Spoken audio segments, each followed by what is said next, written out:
Machiegni weche manyien mag migago nyinga Milton Ochieng.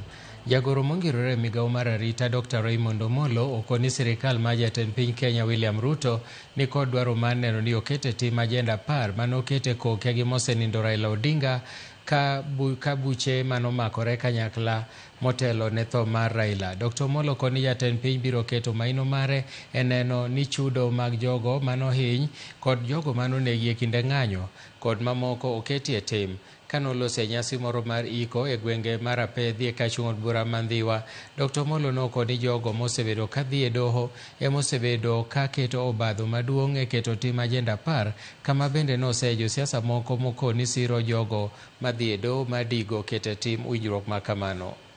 Is following up on some of these issues because back in the days we have had instances where we have lost people fighting for human rights.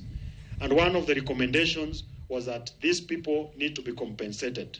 Those who lost their limbs, those who lost their loved ones. But then there are some Kenyans who don't think this is supposed to happen. They've gone to court and now compensation cannot happen. And we still have some leaders, people who call themselves leaders, clapping for those characters.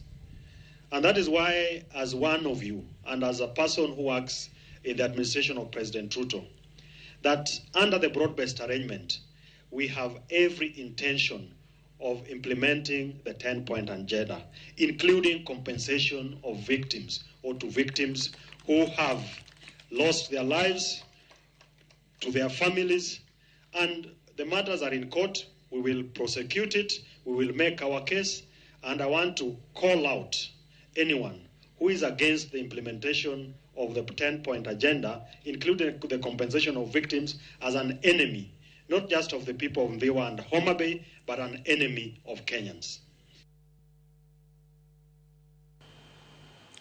Jalup jatend piny machon Rigathi Gachagua wacho no biro yange lela